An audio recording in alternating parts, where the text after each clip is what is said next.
what was kind of the progression of these interests? Because I think you've done a really good job of kind of combining these all into a worldview. When I was in high school, I was really into the arts. All my buddies were either musicians or we were all doing acting and comedy and this kind of stuff. So most of my buddies were all movie buffs too. So if you live in a small town, you're kind of limited what you have access to. So pretty much all we had was the arts. So everybody Yeah. was either playing guitar or into the arts or doing drugs. I mean, that's pretty much all that people do in small towns. So we that was my circles, and we did a lot of years of theater.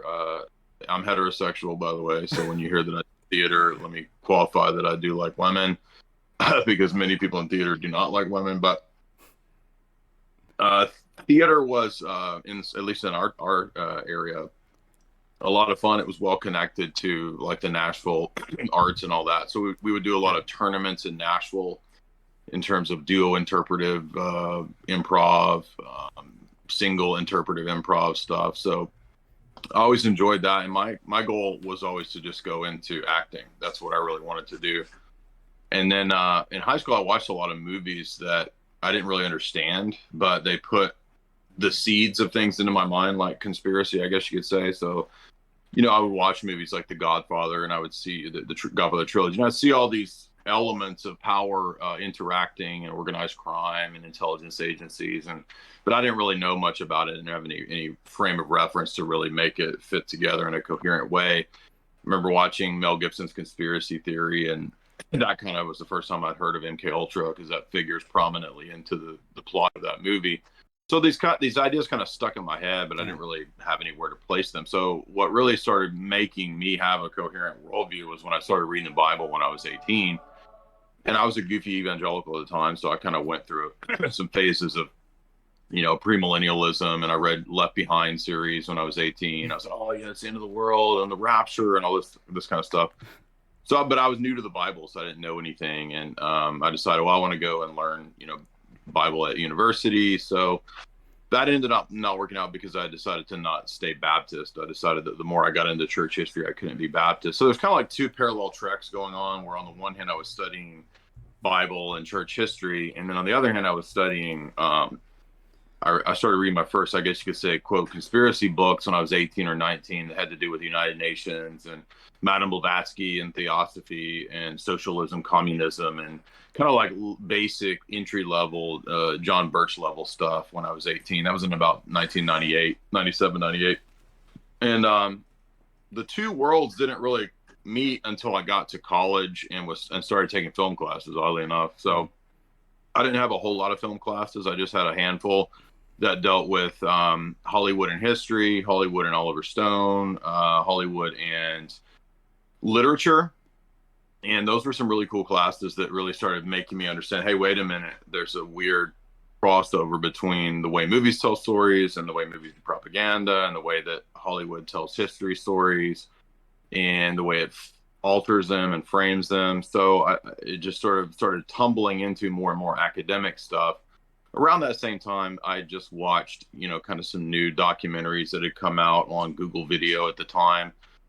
In 2002 or 3, I think I started watching Lord Voldemort's documentaries. Jason Bermas's Loose Change came out. And I saw all those right at that same time when I'd only had a rough idea of what the move for global government was from the United Nations and some of the books I'd read when I was 18. But I didn't really know about fake flags and psyops and this kind of stuff. So it just kind of more and more started going down the rabbit hole. And I believed a lot of goofy things at that time when I was like 21, 22. But you have to keep in mind too, that that was like when the internet was first starting to get really popular. And so it's not like today where there's all kinds of resources that you can find. I mean, even with the censorship, there's still a lot more resources than you could find in 2003 or 4. And I mean, videos wouldn't load. It would suck. Like you just have to, you know what I mean? Like you didn't really watch videos. Like it's really hard to find. Like MP3 files of audio talks were just, brand new. And so those are really hard to find too. But I remember the first thing I saw that really got me going deeper was Lord Voldemort it was actually on a traditional Catholic website in 2004, I think. And he was talking about Skull and Bones, and I'd never heard of Skull and Bones. And so I started reading about that. and the history of that. It's the secret society at Yale University, and that's where the intelligence agency, the OSS, comes out of Skull and Bones. So that was my introduction to a lot of that stuff. And then I just, being a bibliophile and at the same time studying these things at university, I just read more and more and more and more and more. So that by the time I was doing, and I had a weird situation where I was working the whole time I was doing my undergrad and grad school. So it took me a really long time to finish college, right? So I would just basically, I had an easy job where I could read all day and then I'd go to class at night.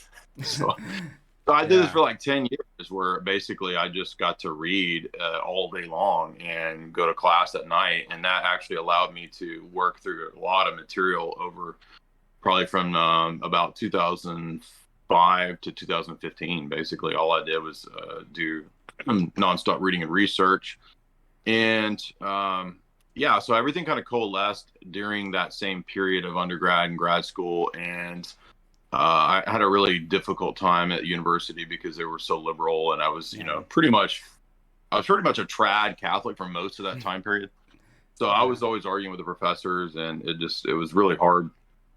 And then I had similar problems when I got to grad school because they're even more, they want to make sure that if you don't go along with all of the ideology, they don't want you to get a grad degree. So they'll do everything they can to kind of dissuade you from going into academia. And so for me, it was all fortuitous, or I guess I should say providential, because Yeah. I've ended up, I think, being able to do a lot more of what I wanted to do and accomplish and have a much better effect than if I'd just been some boring university professor Yeah. talking to, I mean, because you would be basically talking to 30 or 40 people every semester and that's it.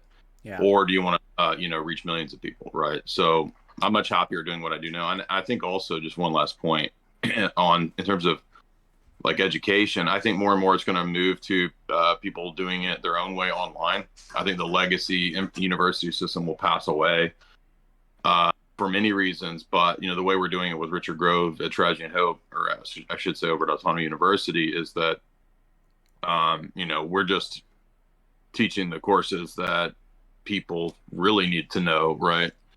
And and doing it ourselves. And I think that model of education is the future, not the mandated brainwashing central state university system.